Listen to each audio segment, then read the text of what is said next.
महाराजांच्या सदनाच्या वरच्या मजल्यामध्ये गजानन महाराज वास्तव्य करू लागले. बरीचशी मंडळी गजानन महाराजांच्या दर्शनाला यायची. महाराज निवांत आपल्या आसनावर बसलेले राहायचे आणि सारखं महाराज त्यांचं भजन चालायचं. गण गण गणात बोते, गण गण गणात बोते. बरेच जण महाराजांच्या भजनात मध्ये सुद्धा एक वेगळेपण शोधण्याचा प्रयत्न करतात. कोणी गण गण गणात बोते म्हणते, कोणी गणी गण गणात बोते म्हणते. असो, शब्द काय वापरतो याच्याही पेक्षा त्या शब्दाचा अर्थ काय काढतो हे फार महत्वाचं आहे बरं का. ऐका ऐका ऐका, मी जर असं म्हटलं ना माहिती नाही फारच हुशार कुठले म्हणताना म्हटलं मी दबाव देऊन हुशार, पण त्याचा अर्थ काय झाला तुमच्या इतकं मूर्ख दुसरं कोणी नाही. मराठी भाषा आहे ती. चला मी बोलतो कशा करताना ऐका. भाव आपण काय काढतो तो महत्वाचा आहे. शब्द कमी अधिक कोणी आपल्या विचारानुसार करू शकते, पण महाराज भजन करायचे नेहमी गण गण गणात बोते. आणि याच भजनाच्या आशयावरून गजानन महाराजांचं नामकरण झालं. गजानन महाराज गण गण गणात बोते भजन म्हणायचे म्हणून त्यांचं नावच पडलं काय, गजानन. दासगणू महाराज लिहितात, गण गण हे त्यांचे भजन हमेशा चाले म्हणून लोकांनी दिले अभिदान गजानन हे तयाला. हे गणगण असं भजन म्हणत होते म्हणून लोकांनी त्यांचं नावच ठेवलं गजानन. गजानन शब्दाचा अर्थ सांगू तुम्हाला, गज अधिक आनंद. गज म्हणजे हत्ती. हत्तीला आपण काय म्हणतो, गज म्हणतो. आणि हत्ती प्राणी कसा असतो, सगळ्यात मोठा असतो. आणि मोठा अधिक आनंद म्हणजे ज्यांच्या भक्तीनं आपल्या जीवनात सगळ्यात मोठा आनंद प्राप्त होतो ते म्हणजे आमचे गजानन महाराज, ते म्हणजे आमचे गजानन महाराज. हा गजानन शब्दाचा महाराज काय आहे, अर्थ आहे, अर्थ आहे. म्हणून तुम्ही बघा, आमच्या विदर्भामध्ये खेड्या पाड्यानं जर तुम्ही फिरले ना तर सगळ्यात जास्त नाव महाराज काय बघायला मिळतील तर ते म्हणजे गजानन बघायला मिळतील. आणि माझी विनंती आहे महाराज, महिला मंडळींना सुद्धा, आज एक नवीन ट्रेंड चालू झालेला आहे. जन्मलेल्या बाळाचं नाव ठेवायचं. समास नावाचा एक प्रकार आहे व्याकरणामध्ये बरं का. दोन शब्दापासून जोडून एक शब्द तयार केला जातो. मम्मीचे दोन शब्द आणि पप्पाचे दोन शब्द, असं बरोबर करू नका असं मी म्हणत नाही, पण तो तयार झालेला आहे शब्द तितकाच अधिकाराचा असला पाहिजे, तितकाच चांगला असला पाहिजे. एवढे वेदात, कथेत, पुराणात एवढे नाव आहेत आणि बाया लेकराचे नाव ठेवतात पिक्चरच्या हिरो हिरोईनचे, नाही का. नाव चांगले ठेवा, अर्थपूर्ण ठेवा. एका गावात कीर्तनाला गेलो, व्यक्ती म्हणे महाराज पाणी. मी म्हटलं पियायचं ना. त्यांनी आपल्या मुलाला आवाज दिला, ए शॉक पाणी आण रे. ते ग्लास घेऊन उभं राहिलं, मी हातच नाही लावला, म्हणे घ्या ना. मी म्हटलं करंट लागायचा बापा. शॉक नाव, नाव काय नाव ठेवतो. एका पोराला विचारलं, म्हणलं का रे काय नाव आहे तुझं. ते म्हणे पिस्तुल्या. पिस्तुल्या म्हणलं बहीण आहे ना, तिचं नाव लवंगी फटाका. म्हणलं वा, बापाचा बॉम्ब असेल आणि आईचं गन असेल, नाही का. तुम्हालाच पाठवावं लागते बाउंड्रीवर भारत पाकिस्तानच्या. म्हणून नाव चांगले ठेवा. बरं ठेवत नाही असं काही नाही, पण चांगल्या नावाचाही कसा धिंगाणा करायचं. नाव पांडुरंग म्हणायचं पांड्या, नाव नामदेव म्हणायचं नाम्या. महाराज आमच्या गावातलं उदाहरण सांगतो. छोटं गाव आहे आमचं. एवढ्या छोट्या गावात एवढे गजानन नावाचे लोक आहेत. आमच्या गावातले लोक एवढे हुशार, प्रत्येक गजाननला टोपण नाव दिलं. टोपण नाव, खिटी गजा, वाळलं गजा, भेंड गजा, उकंडा गजा, मोडक गजा, खालतल्ल गजा, वरतल्ल गजा. आता हे का नाव आहेत का. म्हणून नाव एवढं महाराजांचं आपल्याला ठेवलेलं आहे. त्या आजामिळाचं चरित्र आहे महाराज भागवतामध्ये. चांगलं नाव जर आपण नेहमी नेहमी उच्चारल्या गेलं आपल्या मुखातून, आणि निमित्त जर आपल्या घरातल्या एखाद्या कुटुंबातल्या सदस्याचं ते जर नाव असेल तर अनायासे भगवंताचं संतांचं नाव आपल्या मुखातून त्या ठिकाणी निघत असतं आणि ते फळ आपल्याला त्याचं प्राप्त होत असतं. म्हणून गजानन नावाची महाराज काय आहे, अशा प्रकारे ही किमया आहे. सगळ्यात मोठा आनंद प्राप्त करून देणारे जर कोण असतील तर ते म्हणजे महाराज आमचे गजानन महाराज आहेत. पण महाराज गजानन महाराज गण गण गणात बोते हेच भजन का म्हणत होते हो. आणि या भजनाचा अर्थ काय? का गजानन महाराज गण गण गणात बोते म्हणायचे? ऐका, मूल मंत्र गजानन महाराजांचा गण गण गणात बोते याचा अर्थ मी तुम्हाला आज सांगतो. किंबहुना तुम्हाला माहित असेल नसेल, अनेक अर्थ कोणी काढले असतील, त्या अनेक अर्थापैकी काही एक दोन अर्थ मी तुम्हाला सांगतो. ऐका, गण गण गणात बोते किती महत्वाचा मूलमंत्र आहे. आणि या मूलमंत्रातलं एक महत्वाचं एक कार्य तुम्हाला सांगतो. ऐका, अर्थ तर सांगतोच, पण गण गण गणात बोते हा जर मंत्रामध्ये आलेले जर अक्षर मोजले ना, तर अक्षर आहेत महाराज 9. गण गण गणात बोते या मंत्रामध्ये अक्षर आलेले आहेत 9. आणि आपल्या शरीरातून जी घाण बाहेर पडते, जी अस्वच्छता बाहेर पडते, त्याची ही द्वाराची संख्या आहे 9च. गण गण गणात बोते या मूल मंत्राच्या अक्षराची संख्या सुद्धा 9. आपल्या शरीरातून घाण बाहेर पडते, त्या द्वाराची संख्या सुद्धा 9. नाकाचे 2 छद्र, 2 डोळे, 2 कान, ऐका ऐका, 1 मुख, 1 लघवीचं द्वार आणि 1 गुद द्वार, असे 9 द्वार या शरीरातून आहेत की ज्याच्या द्वारातून घाण बाहेर पडते. म्हणून 9 अक्षरी गण गण गणात बोते या मंत्राचा जो जो कोणी उच्चार करतो त्याच्या शरीरातली घाण बाहेर पडते आणि तो स्वच्छ झाल्याशिवाय राहत नाही. ही ताकद आहे आमच्या गण गण गणात बोते या महाराजांच्या मूलमंत्राची. ही नाही माहिती कोणी तुम्हाला सांगणार. म्हणून ऐका, अर्थ काय गण गण गणात बोते या भजनाचा? पहिला गण म्हणजे जीव, दुसरा गण म्हणजे शिव, गणात म्हणजे हृदयात आणि बोते म्हणजे पहा. ऐका ऐका, या जीवानं आपल्या हृदयात शिवाला पाहणं हाच महाराज या गण गण गणात बोते मूलमंत्राचा काय आहे अर्थ. अशा प्रकारे त्या ठिकाणी आहे. या महाराज, गण गण गणात बोते,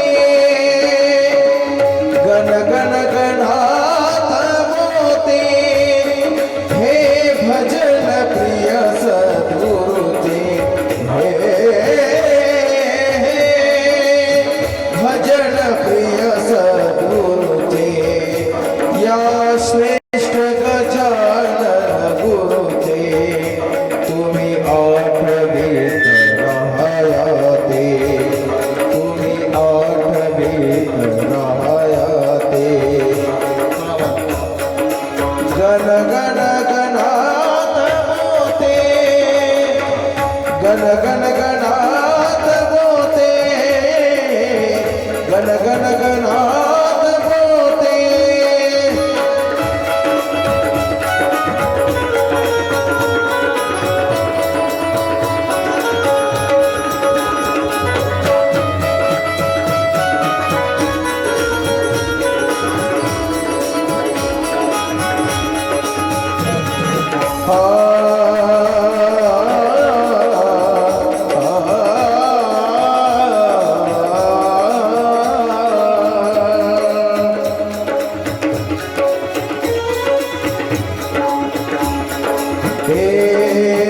मंत्राची योग्यता कळते, जो खराच मांत्रिक त्याते.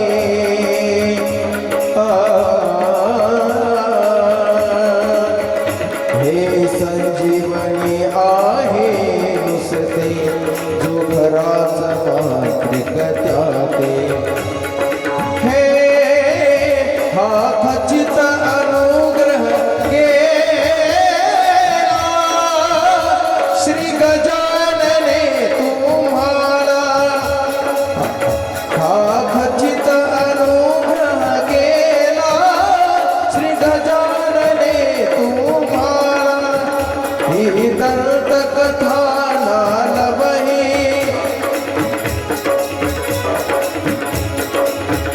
ही दंत कथा नालवही, योगराज मातृक त्याने. गण गण गणात बोते, गण गण गणात बोते, हे भजन प्रिय सद्गुरुते, हे भजन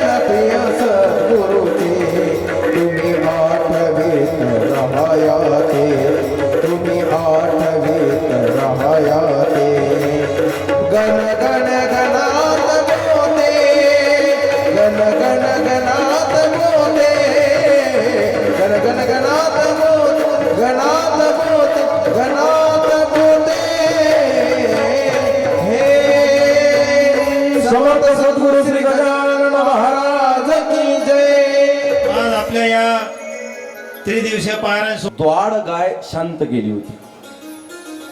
पण गजानन महाराजांनी फक्त द्वाड गाय शांत नव्हती केली, त्या गायीला मराठी शब्दामध्ये सांगायचं म्हणजे वांझ पण आलं होतं.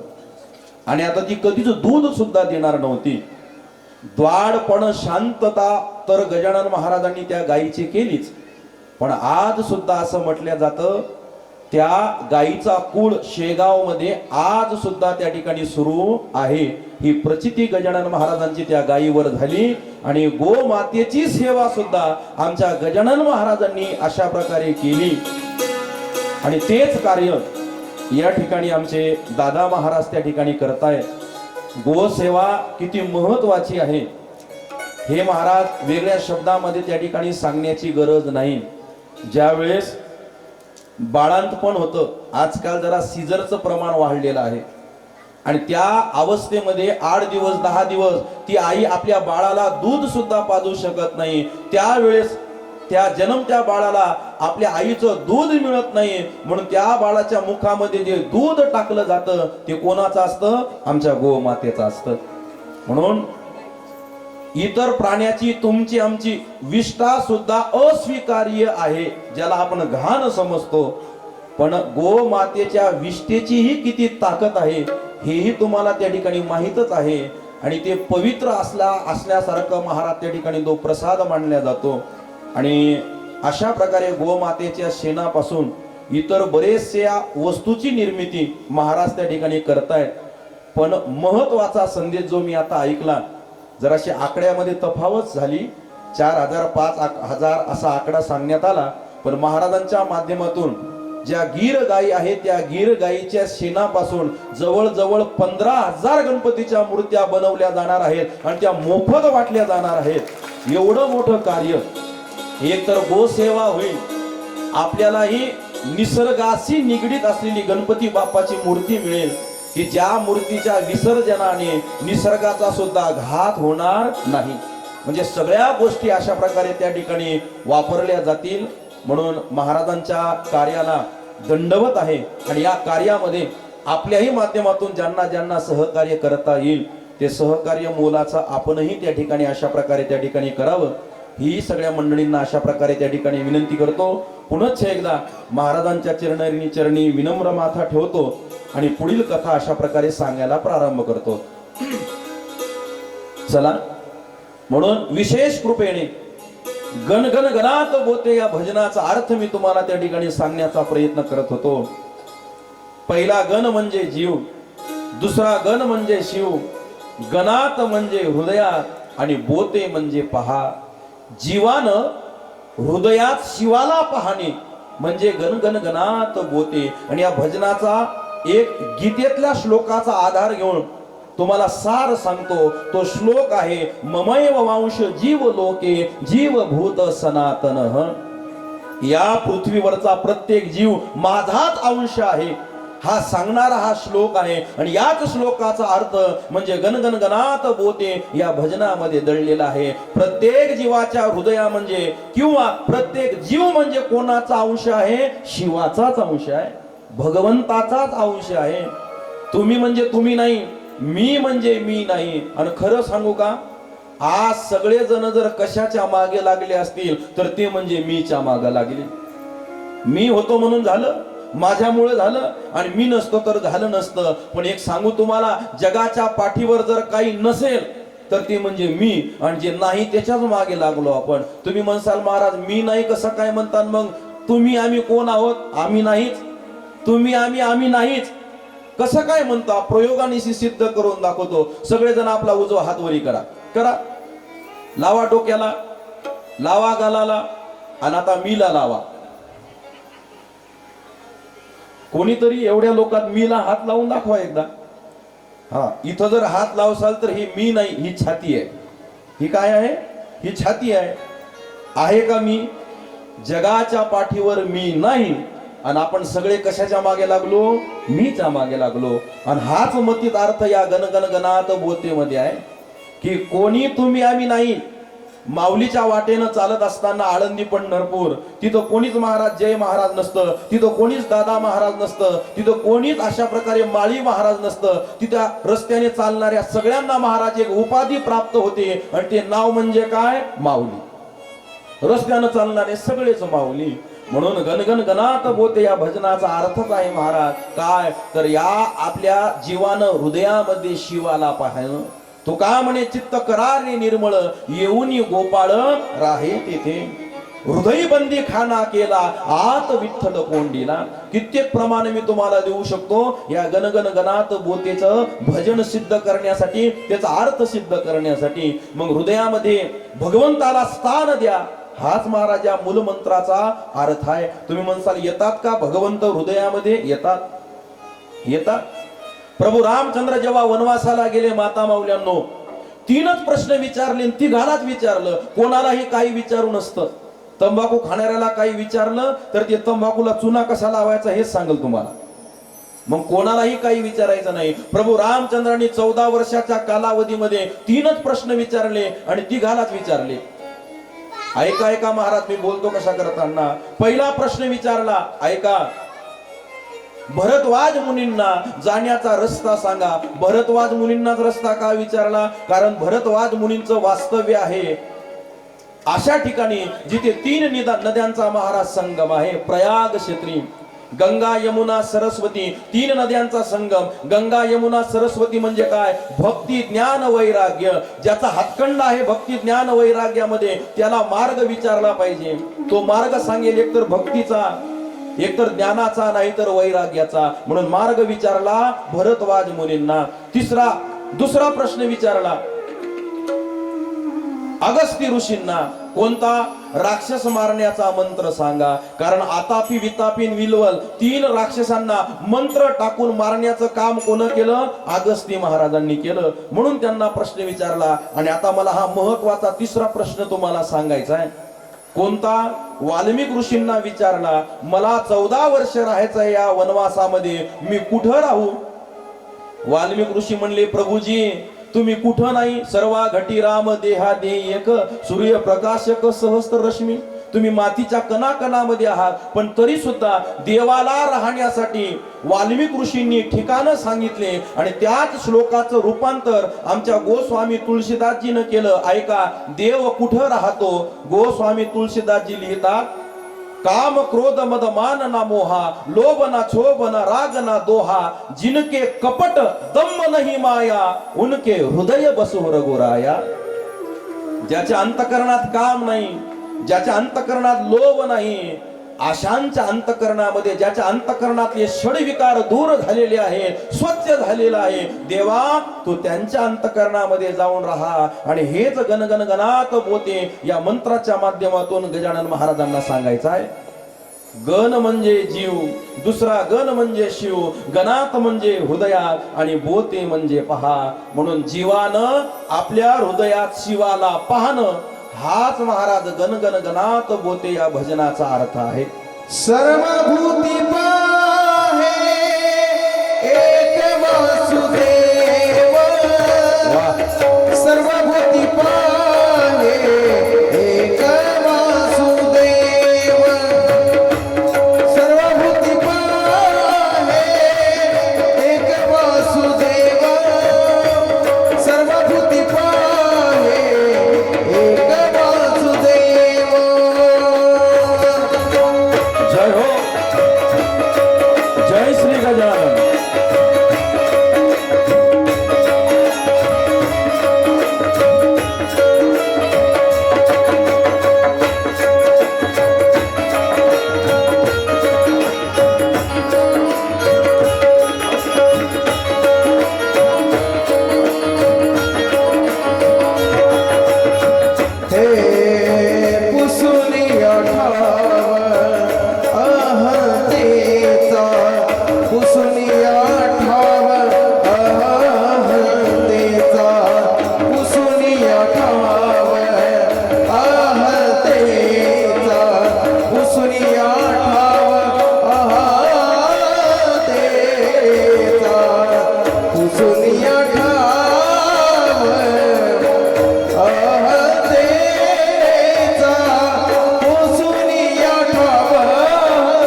सर्वभूती पाहे एक वासुदेव सर्वभूती पाहे एक वासुदेव सर्वभूती पाहे एक वासुदेव सर्वभूती पाहे एक वासुदेव एक वासुदेव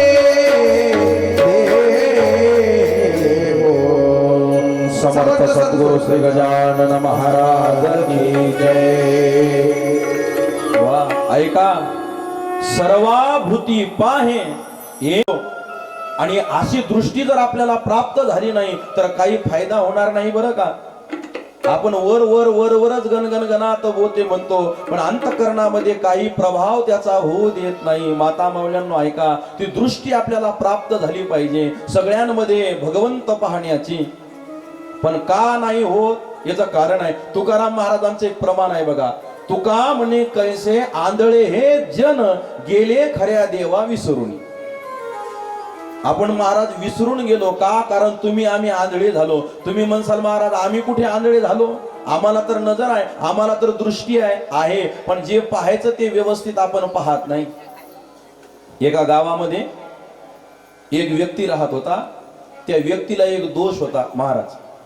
दोष काय होता? एक बिमारी होती, रात आंधळेपणाची। ऐका ऐका, सूर्य मावळला की त्याचे डोळे बंद व्हायचे माता माऊल्यांनो।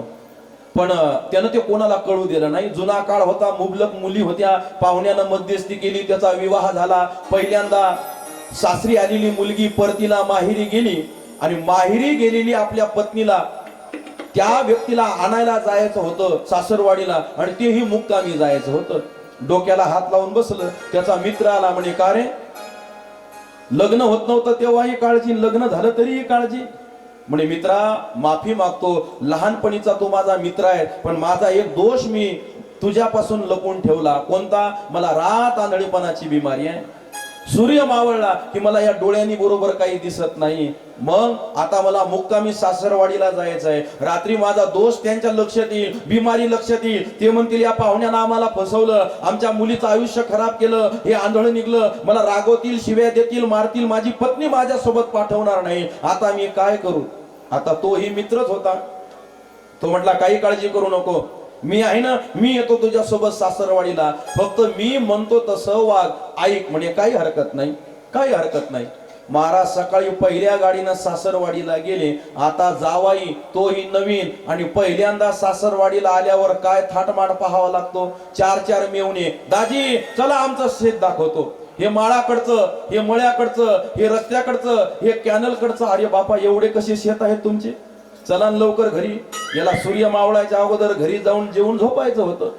कसे बसे घरी आले, पायावर पाणी टाकलं की सूर्य मावळला आणि याचे डोळे बंद झाले। यानं मित्राला चिमटा घेतला, डोळे बंद झाले। ते लहान लहान लेकर झुकझुक गाडी खेळतात ना एकमेकाचं शर्ट पकडून, त्या डोळस मित्रानं आपला शर्टचा कोपरा दिला त्याच्या हातात, म्हणे चल माझ्या मागे मागे। निघलं त्याच्या मागे मागे, हॉलमध्ये नेलं, सोफा दाखवला, बसले। सासरे बुवांना आवाज दिला, पाहुणे बुवा ताट मांडले, चला जेवायला। पकडलं शर्ट, निघले मागे मागे, त्याला त्या आसनावर नेऊन उभं केलं, ते बसलं बहादर पण उलट बसलं, भिंतीकून केलं तोंड, ताटाकून गेली पाठ, कळालंच नाही त्याला।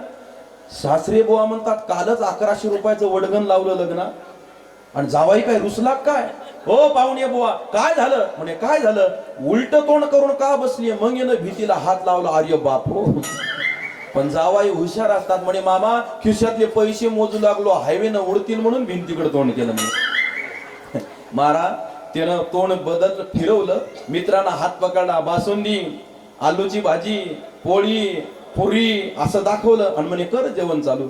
त्यानं जेवण चालू केलं हळूहळू। बऱ्याच शेळ्या मेंढ्या होत्या सासरे बुवाकडं, त्या शेळ्याचे काही पिल्ले महाराज असेच मोकळी सोडून दिलेले होते।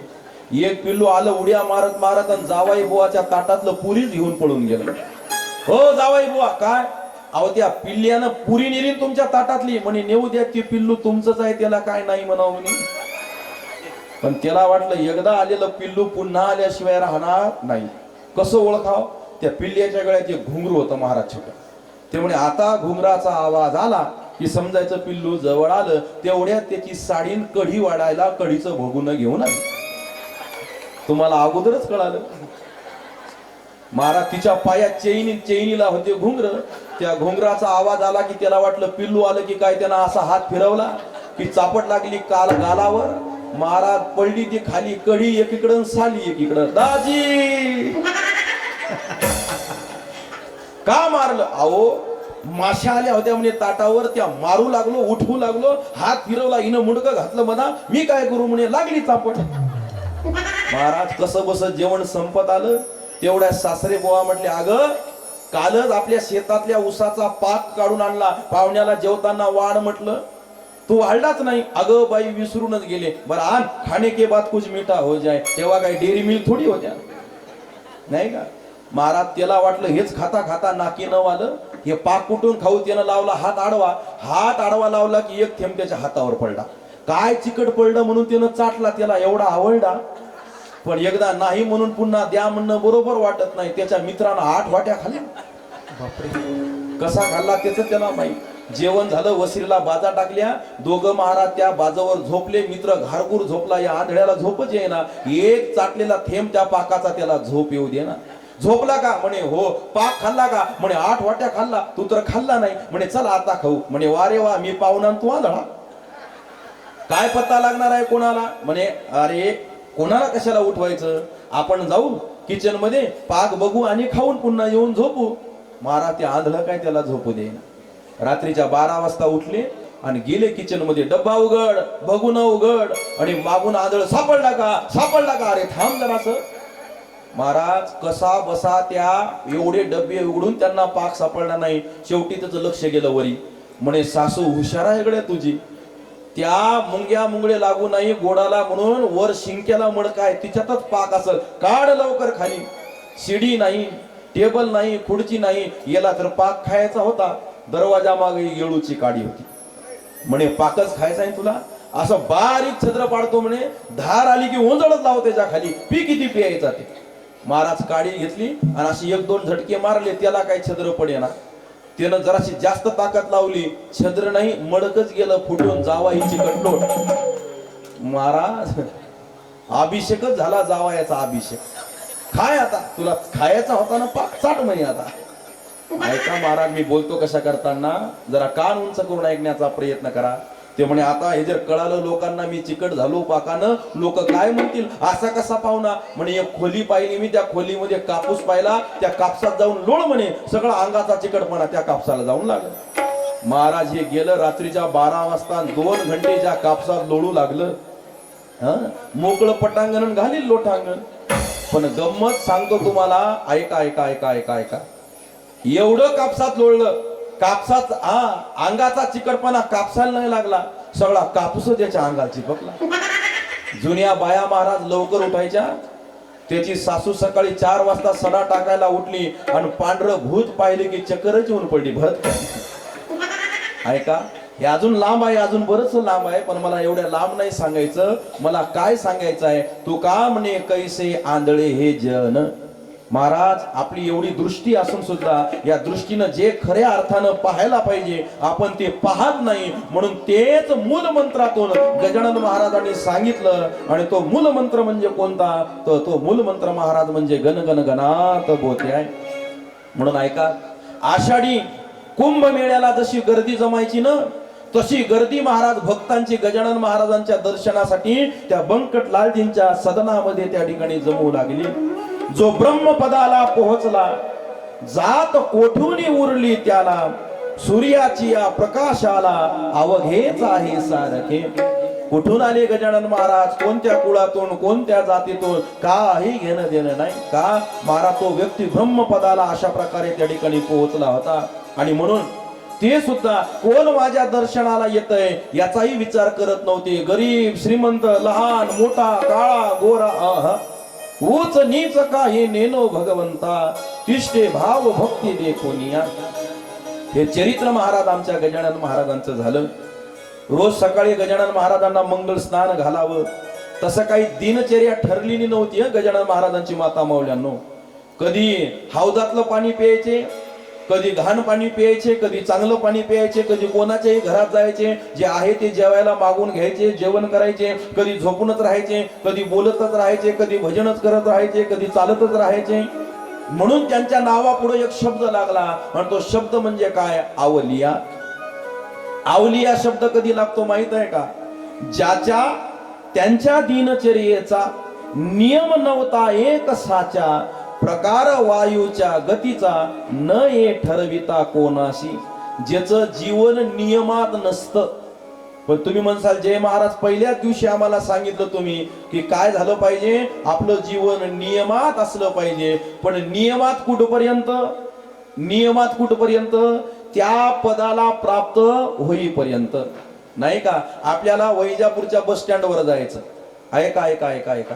वैजापूरच्या बस स्टँडवर चालत जाण्यासाठी आपण उजवा पाय पुढं, एकदा डावा पाय पुढं, एकदा उजवा पाय माग, एकदा डावा पाय माग, असं करतो का नाही? चालत चालत जातो आणि मग वैजापूरच्या बस स्टँडवर पोहोचल्यावर हेच करतो का?